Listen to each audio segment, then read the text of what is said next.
இப்போ நம்ம பேச்சு அப்படியே பழங்கால மர்மங்கள் பக்கம் திருப்போம். ஈஸ்டர் தீவு. ஆ ராப்பா நோய். ஆமா. சொன்னாலே அந்த பெரிய தல சிலைகள் ஞாபகத்துக்கு வரும் இல்லையா? மோவாய் சிலைகள். ஆமாம். அந்த சிலைகளை இழுத்துட்டு போகல, உருட்டிட்டு போகல, அதுங்கள நடக்க வச்சே கொண்டு போனாங்கன்னு ஒரு புது ஆய்வு சொல்லுது. கேட்கும்போதே என்ன சொல்றதுனே தெரியல, ஆச்சரியமா இருக்கு. ஆமா, இது உண்மையிலேயே பிரமிக்க வைக்கிற ஒரு விஷயம். ஈஸ்டர் தீவு, அது அங்க வாழ்ந்த பூர்வகுடி மக்கள், அவங்க மொழியில ராப்பா நூயின்னு சொல்லுவாங்க. ராப்பா நோய். ஆமா, இது தென்கிழக்கு பசிபிக் பெருங்கடல்ல இருக்கு. ரொம்ப ரொம்ப தனிமைப்படுத்தப்பட்ட ஒரு தீவு. உலகத்திலேயே ரொம்ப ஐசோலேட்டடான தீவுகள்ல இதுவும் ஒண்ணு. எவ்வளவு தூரம் இருக்கும் நிலப்பரப்புல இருந்து? சிலி நாட்டுக்கு சொந்தமான ஒரு பகுதி தான். ஆனா சிலியில இருந்து சுமார் 3540 கிலோமீட்டர் தூரத்துல இருக்க மேற்கல. 3500 கிலோமீட்டரா? ஆமா, பக்கத்துல மக்கள் வாழற இன்னொரு தீவு பிட்கைன் தீவுன்னு பேரு.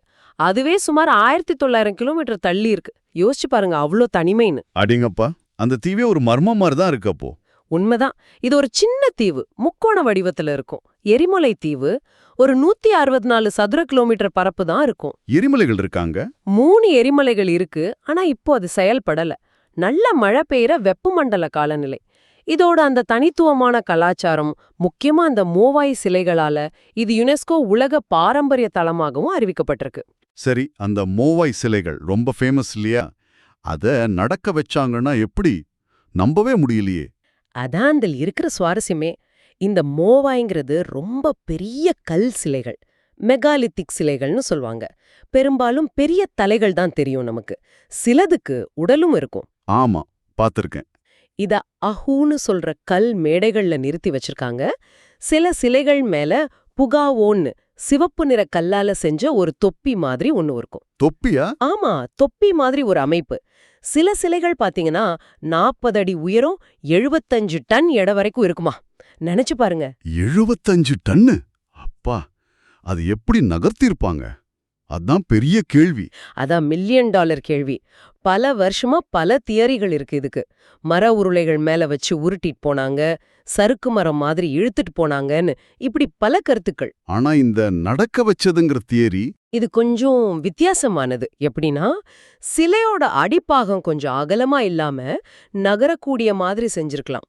ஒரு பக்கம் சாய்த்து கயிறுகளை கட்டி ஒரு பக்கம் இழுத்து, அப்புறம் மறுபக்கம் சாய்த்து இழுத்து, இப்படி மாத்தி மாத்தி செஞ்சு ஒரு மாதிரி தள்ளாடி நடக்கிற மாதிரி.